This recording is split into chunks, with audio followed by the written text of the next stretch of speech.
بسم الله الرحمن الرحيم.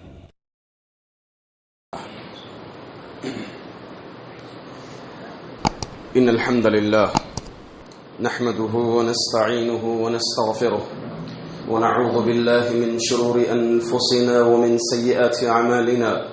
من يهده الله فلا مضل له ومن يضلل فلا هادي له، وأشهد أن لا إله إلا الله وحده لا شريك له، وأشهد أن محمدا عبده ورسوله أرسله بالحق بشيرا ونذيرا. يا أيها الذين آمنوا اتقوا الله حق تقاته ولا تموتن إلا وأنتم مسلمون.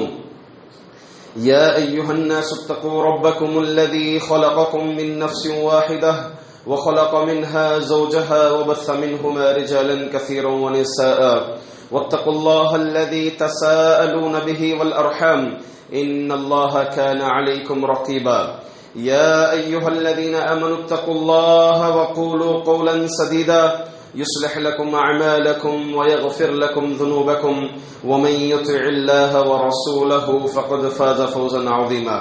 أما بعد، فإن خير الحديث كتاب الله، وخير الهدي هدي محمد صلى الله عليه وسلم، وشر الأمور محدثاتها، وكل محدثة بدعة، وكل بدعة ضلالة، وكل ضلالة في النار. أعوذ بالله من الشيطان الرجيم. بسم الله الرحمن الرحيم. قاف والقرآن المجيد بل عجبوا أن جاءهم منذر منهم فقال الكافرون هذا شيء عجيب أإذا متنا وكنا ترابا ذلك رجع بعيد قد علمنا ما تنقص الأرض منهم وعندنا كتاب حفيظ. قال الله جل وعلا في كتابه العزيز إن الحسنات يذهبن السيئات ذلك ذكرى للذاكرين. تمام تعریفیں، بزرگی، بڑائی ایک اللہ وحدہ لا شریک کے لیے لائق و زیبا ہے، جس اللہ نے ہم انسانوں کو پیدا کیا اور ہمارے لیے جو بہتر سے بہتر ذرائع ہیں اس نے مہیا فرمایا. اس کے بعد بے شمار انگنت لامحدود درود و سلام ہو آخری نبی محمد مصطفیٰ صلی اللہ علیہ وسلم پر، جنہوں نے ہمیں اللہ تعالی کے بنائے ہوئے ذرائع کو اپنانے کی ترغیب دلائی، اس کی طرف توجہ دلایا. حاضرین،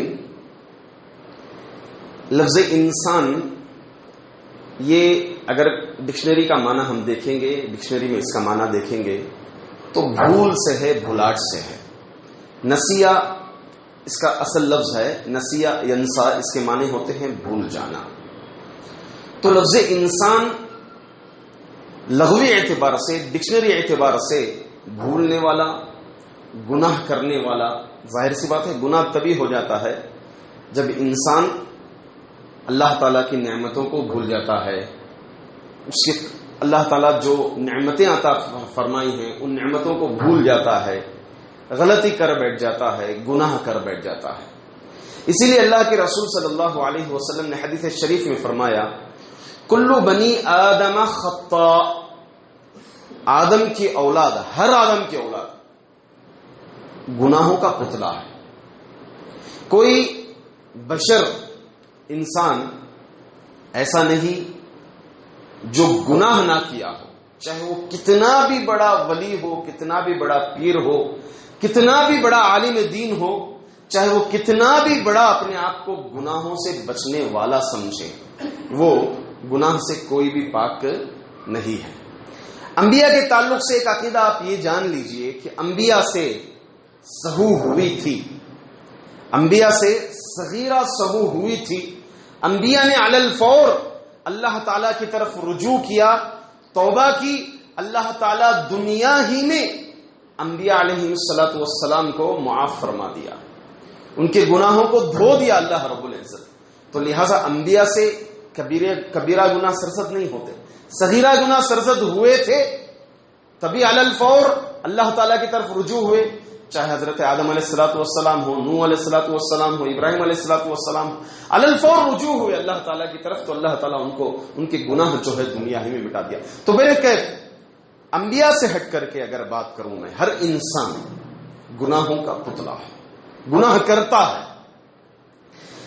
کچھ لوگ گناہ کر کے گناہوں میں اتنا لت پت ہو جاتے ہیں، گناہوں میں اتنا ملوث ہو جاتے ہیں، اپنے آپ کو یہ سمجھ بیٹھتے ہیں کہ اب یہ میرے گناہ ختم ہونے والے نہیں، میں تو جہنمی طے ہے.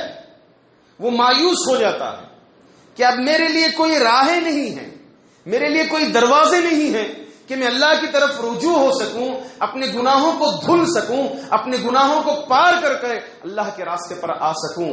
ایسا کئی لوگ غلطی میں ہیں کہ وہ مایوس ہو چکے ہیں، یہ سمجھتے ہیں کہ ہم سے بہت گناہ ہو گئے ہیں، ہم تو گناہوں میں ڈوبے ہوئے ہیں، ہمارے گناہ معاف ہونا مشکل ہے، ہمارا تو طے ہے جہنم جانا. یہ بہت بڑی غلطی میں ہے، بلکہ وہ ایک طرح سے اللہ تعالیٰ کی رحمت سے مایوسی کا نتیجہ ہے. اللہ تعالیٰ کی جو رحمتیں ہیں، اس کی رحمت کی کشادگی جو ہے، اس سے مایوسی کا ایک ذریعہ ہے. اس سے مایوس ہو چکے ہیں، وہ صحیح معنی میں اللہ رب العزت کو نہیں پہچانے ہیں.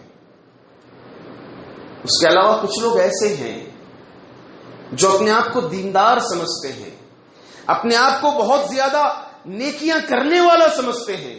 اگر کسی کو گناہوں میں دیکھے، کسی آدمی کو، کسی بھائی کو گناہ میں دیکھے، تو اس کو اس طرح ٹارچ کرتے ہیں، اس کو اس کا گناہ اتنا بڑھ چڑھ کر کے بتاتے ہیں کہ اس کے لیے گویا کوئی راہ ہی نہیں ہے. کفر کا فتویٰ لگا، تو کافر ہو گیا، تو کافر ہو گیا، اب تیرے لیے کوئی راہ ہی نہیں ہے. تو نہیں میرے بھائی، اللہ رب العزت جب انسان کو بنایا، انسان نسیان سے ہے، انسان سے غلطی ہو سکتی ہے، تو اللہ تعالیٰ جو ہے مومن کے لیے ذرائع بھی کھولے ہیں. کچھ ذرائع ایسے ہیں، کچھ اسباب ایسے ہیں، ان اسباب کو اگر ہم اپنائیں تو ہمارے گناہ جو ہے دھوئے جاتے ہیں، ہمارے گناہ جو ہے مٹتے جاتے ہیں. جس طرح ایک گندگی نیچے پڑ جائے، اس میں پانی بہائے لوٹا لے کر کے جس طرح دھل جاتے ہیں، اس طرح ہمارے گناہ بھی جو ہے ضرور بضرور دھل جاتے ہیں. یہی آیت قرآن کریم کی جو میں نے شروع میں پڑھی، ان الحسنات یذہبن السیئات، ان الحسنات یذہبن السیئات، بے شک نیکیاں جو ہے گناہوں کو مٹا دیتی ہیں. چلیے ہم علامہ ابن تیمیہ رحمۃ اللہ علیہ اپنی کتاب مجموع الفتاوی میں تقریباً 10 ذریعے ایسے بتائے ہیں، اگر بندے مومن ان ذریعوں کو اپنائے تو اس کے گناہ دھل جاتے ہیں، اس کے گناہ معاف ہو جاتے ہیں. چلیے وہ کون سے اسباب ہیں، وہ کون سے ذریعے ہیں، آج کے خطبہ جمعہ میں ہم جاننے کی کوشش کریں گے. کچھ اسباب میں مفصل سے ہو سکے بتا سکوں، کچھ اسباب کو میں گناتے ہوئے چلوں، تاکہ وقت کا خیال کرتے ہوئے اس وقت پر جو مقررہ وقت ہے اس وقت پر ہمارا خطبہ جمعہ ختم کر سکیں. پہلا اور دوسرا سبب توبہ، استغفار.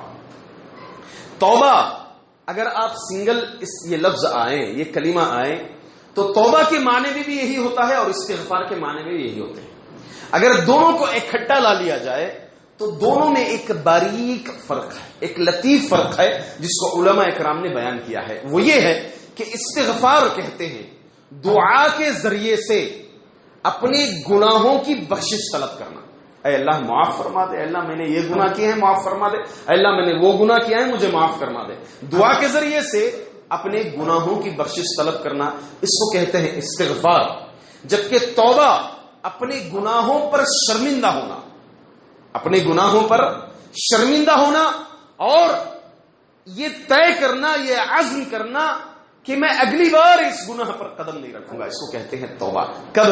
جب یہ دونوں یکجا ایک ساتھ اگر یہ کلمے آ جائیں تو دونوں میں تھوڑا فرق ہو جاتا ہے. اگر دونوں سنگل آئیں تو ظاہر سی بات ہے توبہ کا معنی آپ دعا کے ذریعے سے کریں، یا پھر آپ اپنے گناہوں پر شرمندہ ہو. جو شروط ہیں ان شروط کو اپنا کر کے اگر آپ اللہ رب العزت سے اپنے گناہوں کی بخشش طلب کریں گے تو اللہ رب العزت جو ہے اس کے ذریعے سے گناہ معاف. اس سلسلے میں بے شمار باتیں ہیں، بے شمار حدیثیں ہیں، بے شمار آیت ہیں. اس میں سے ایک حدیث میں ذکر کر کے انشاءاللہ اپنی بات کو آگے بڑھوں گا. اللہ رب العزت حدیث قدسی میں فرماتے ہیں، حدیث قدسی میں فرماتے ہیں کہ اے ابن آدم، اگر تو اس حالت میں میرے پاس آئے کہ تو اللہ کے ساتھ کسی کو شریک نہ ٹھہرائے اور تیرے گناہ جو ہے آسمان کی جھاگ تک، سمندر کے جھاگ تک پہنچ جائے اور تیرے گناہ آسمان تک بھی پہنچ جائے زمین سے لے کر کے، اور تو سچی توبہ مجھ سے کر لے اس حال میں کہ تو توحید پرست ہو، ولا ابالی، میں پورے کے پورے گناہ معاف فرما دوں گا، ولا ابالی، اس سلسلے میں کوئی چنتا نہیں کروں گا، کوئی کیئر نہیں کروں گا، سب گناہ معاف فرما دوں گا۔ اللہ اکبر۔ تو بے شمار توبہ کے سلسلے میں آپ حدیثیں سنے ہیں، انشاءاللہ العزیز آگے باذن اللہ تعالیٰ کبھی موقع ہو تو سنیں۔ تو بہرحال یہ دو ذریعے ایسے ہیں جس سے انسان کے گناہ، ایک مومن بندے مومن کے گناہ جو ہے دھل جاتے ہیں، اللہ رب العزت ان گناہوں کو دھو دیتے ہیں۔ اور آپ لوگوں کو یہ بھی معلوم ہونا چاہیے کہ اللہ رب العزت اس امت میں، خاص طور سے امت مسلمہ میں، یہ جو ذرائع ہیں گناہوں کو مٹانے کے، جبکہ آپ پچھلی امتوں کا معاملہ دیکھیں گے تو کچھ معاملات ایسے ہوتے تھے، اگر کسی ایک آدمی کے اوپر کچھ گندگی گر جاتی، اس کے گناہوں کو دھلنے کے لیے کچھ تکلفات ہوتے تھے۔ آپ ایک حدیث مشہور معروف سنے ہوں گے کہ ایک آدمی نے 99 لوگوں کا قتل کیا، 99 لوگوں کا قتل کیا، جب اس کے توبہ کے سلسلے میں ایک غلط آدمی کے پاس گیا، غلط فتویٰ دیا جس کی وجہ سے اس آدمی کو بھی قتل کر دیا، پھر صحیح آدمی کے پاس گیا تو اس کو یہ صلہ دیا گیا کہ فلاں جگہ پر تو چلے جا، فلاں مقام پر تو چلے جا اور تو وہاں جا کر کے اللہ تعالیٰ سے سچی توبہ کر، تیرے گناہ جو ہے معاف ہو جائیں گے۔ مگر اس امت کا معاملہ جو ہے ایسا نہیں۔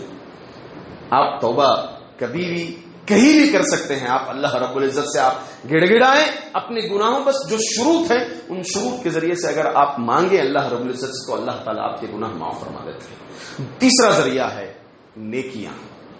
سلف صالحین کا معمول ہوتا کہ اگر ان سے کچھ خطا ہو جاتی، کچھ غلطی ہو جاتی، کچھ گناہ ہو جاتا تو علی الفور نوافل کی زیادہ پابندی کرتے تھے، کوئی نہ کوئی خیر کا کام کرنے کی کوشش کرتے، کوئی نہ کوئی اچھا کام کرنے کی کوشش کرتے، کوئی نیکی کرنے کی کوشش کرتے۔ یہ سلف صالحین کا معمول ہوتا تھا۔ اللہ رب العزت قرآن کریم میں فرماتے ہیں ان الحسنات یذہبن السیئات، بے شک نیکیاں گناہوں کو دھو دیتے ہیں، بے شک نیکیاں گناہوں کو دھو دیتے ہیں۔ تو بہرحال نیکیاں بے شمار ہیں، ایسی نیکیاں ہیں جو گناہوں کو، انسان کے گناہوں کو مٹا دیتے ہیں، ایک مومن بندے کے گناہوں کو مٹا دیتے ہیں۔ اس میں سے اللہ کے رسول صلی اللہ علیہ وسلم حضرت ابو ہریرہ رضی اللہ تعالیٰ عنہ راوی ہیں اس حدیث کے، فرماتے ہیں الصلوات الخمس والجمعۃ الی الجمعہ ورمضان الی رمضان مکفرات لما بینہن اذا اجتنب الکبائر۔ فرماتے اللہ کے رسول صلی اللہ علیہ وسلم کہ 5 نمازیں، 5 وقتہ نمازیں، ایک نماز سے دوسری نماز، فجر سے ظہر، ظہر سے عصر، عصر سے مغرب، مغرب سے عشاء، یہ جو نمازیں ہیں اس کے درمیان اگر کسی کے گناہ صغیرہ ہو جائے تو یہ نمازیں جو ہے، ایک نماز کا دوسری نماز کا وقت جو ہے یہ درمیان کے گناہ کو مٹا دیتے ہیں۔ والجمعۃ الی الجمعہ، ایک جمعہ سے دوسرے جمعہ کے درمیان جو گناہ صغیرہ ہیں آپ نے ایک جمعہ پابندی کے ساتھ پڑھی، پورے اس کا اہتمام کیا، آپ نے اگلی جمعہ کا آپ نے اہتمام کیا، تو اس ہفتے کے جو گناہ ہیں وہ اللہ رب العزت مٹا دیتے ہیں اس جمعہ کے ذریعے سے، جمعہ کی نماز کے ذریعے سے۔ رمضان، ایک رمضان، دوسرا رمضان، ایک رمضان ہے پھر اس کے بعد والا رمضان ہے، ایک سال کے گناہ اللہ رب العزت کیا کر دیتے ہیں؟ معاف فرما دیتے ہیں۔ مکفرات لما بینہن، شرط کیا ہے؟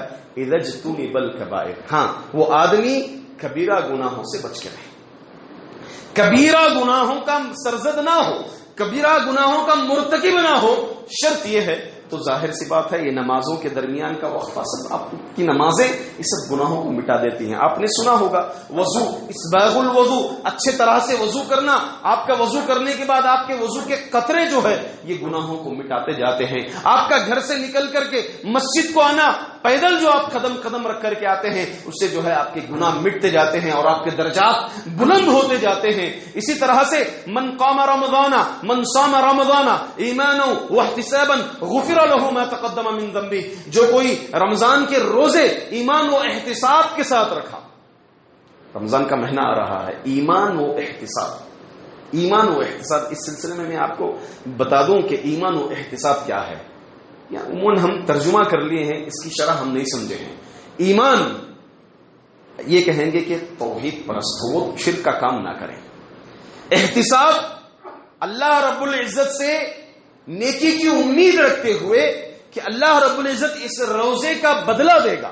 ایک دوسری چیز جو ہے احتساب کہ اس کے اعمال میں وہ جو ماہ رمضان گزار رہا ہے یہ امید ہو، اس کا یہ طے ہو، یہ عزم ہو کہ میں جو رمضان سے پہلے گناہ کرتا تھا، میں جو رمضان سے پہلے مرتکب تھا گناہوں کا، ان گناہوں کو میں چھوڑوں گا، یہ طے کر کے وہ روزے رکھے، تو ظاہر سی بات ہے غفر لہ ما تقدم من ذنبہ. ایسے روزے، ایسا رمضان، ایسا ماہ رمضان اس بندے مومن کے لیے گناہ جو ہے مٹا دیتا ہے، گناہ معاف فرما دیتا ہے. من قام رمضان ایمانا واحتسابا، جو کوئی قیام کرے رمضان کے مہینے میں، تراویح کا اہتمام کرے، ایمان و احتسابا، ایمان کے ساتھ، احتساب کے ساتھ، غفر لہ ما تقدم من ذنبہ، اس کے گناہ معاف ہو جاتے ہیں.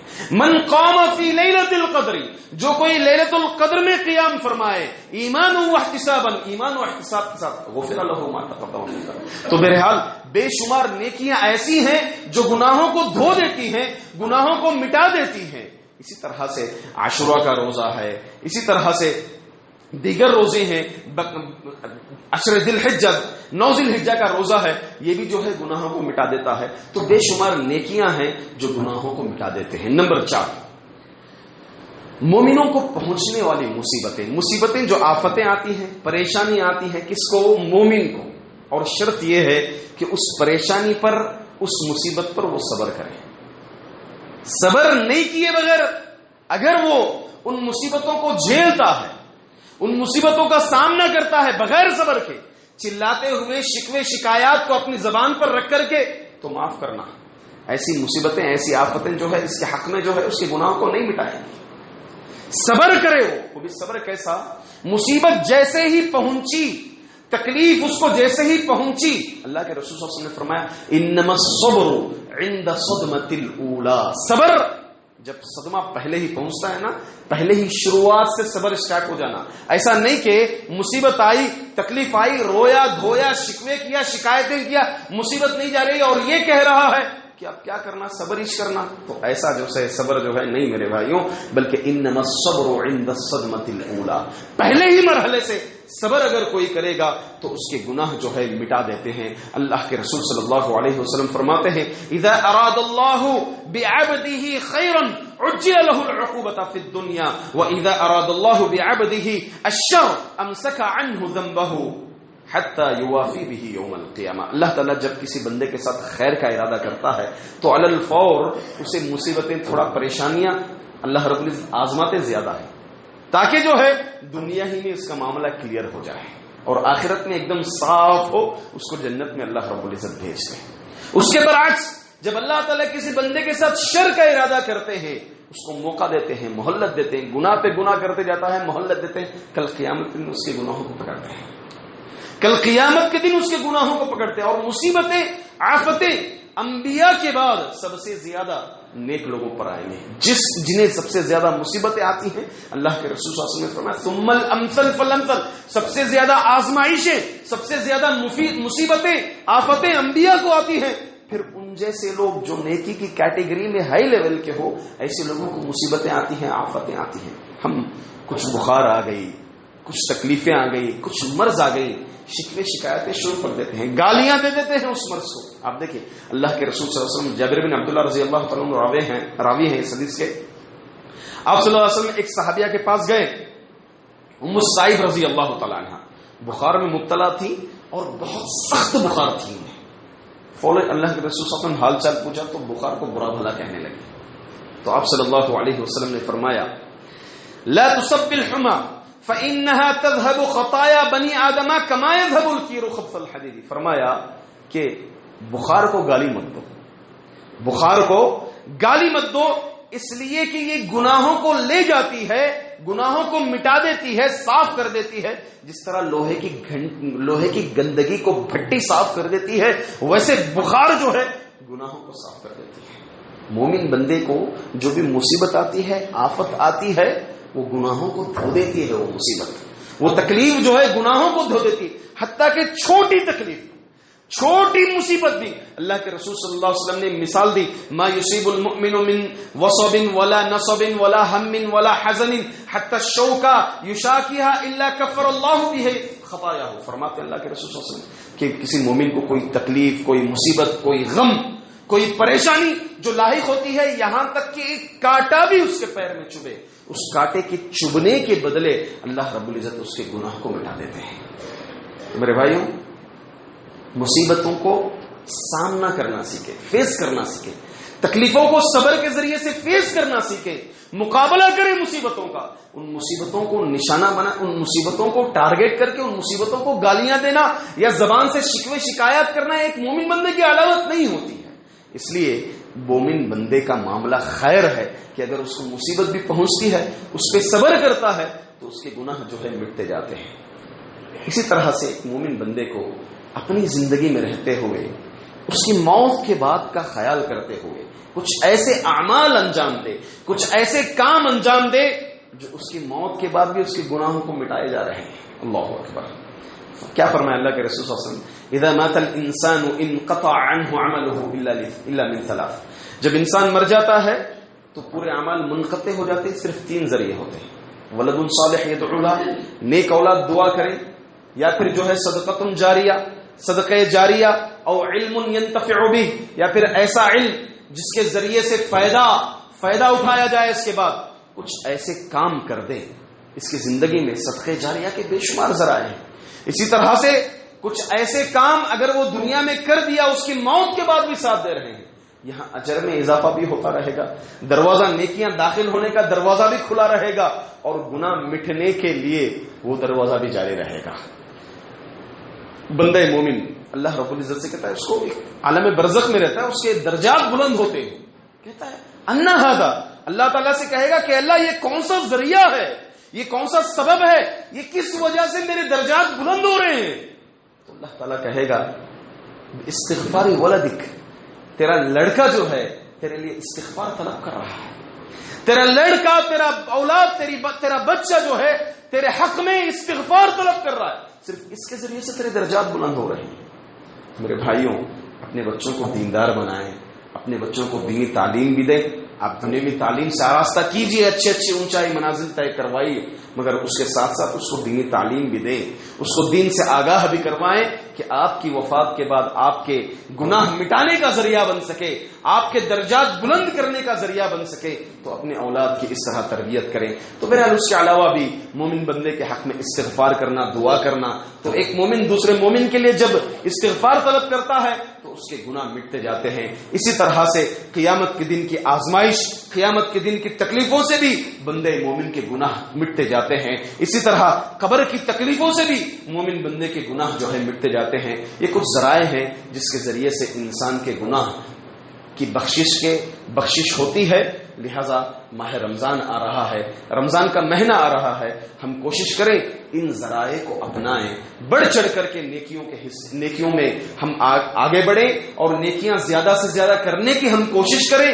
ماہ رمضان آ رہا ہے، گرمی کا موسم ہے، گرمی کے موسم میں آ رہا ہے، تو لہٰذا ہم ابھی سے بہانے نہ بنائیں کہ ہمارے لیے یہ روزے جو ہے دشواری ہوں گے، یہ ہمارے لیے ناممکن سی ہے کیونکہ ہم کام کاج کرنے والے ہیں، ہم محنتیں پڑھنے والے ہیں۔ نہیں، اللہ رب العزت جو ہے ان کے لیے راستے ہموار فرمائے گا۔ آپ بس دل تھام لیجئے، طے کر لیجئے، عزم کر لیجئے کہ ہمیں یہ اللہ تعالیٰ روزے فرض کیے ہیں، اس کو کسی بھی حال میں، ہر حال میں رکھنی ہے، تو اللہ تعالیٰ اس کے لیے راستے بھی ہموار کرتے ہیں۔ بس ہمیں کوشش کرنا چاہیے اور نیکیوں میں بڑھ چڑھ کر کے حصے لینا چاہیے، نیکیاں بڑھ چڑھ کر کے کرنا چاہیے۔ رمضان کا مہینہ آ رہا ہے، لوٹنے والا مہینہ آ رہا ہے، لہٰذا ہم نیکیاں لوٹیں۔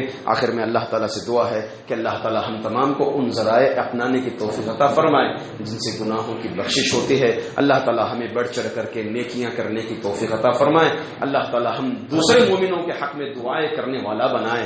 آمین۔ اقول قولی ھذا استغفر اللہ لی ولکم ولسائر المسلمین من کل ذنب فاستغفروه انہ هو الغفور الرحیم۔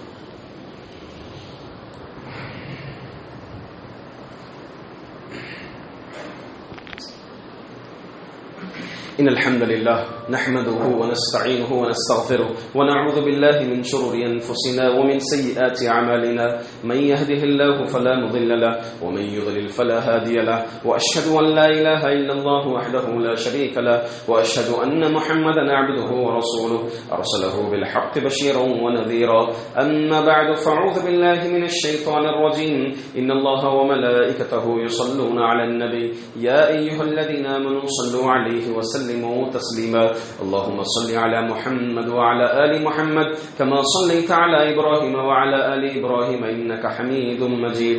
اللهم بارك على محمد وعلى آل محمد كما باركت على إبراهيم وعلى آل إبراهيم إنك حميد مجيد. ربنا آتنا في الدنيا حسنة وفي الآخرة حسنة وقنا عذاب النار وقنا عذاب النار وقنا عذاب النار. ربنا ظلمنا أنفسنا وإن لم تغفر لنا وترحمنا لنكونن من الخاسرين.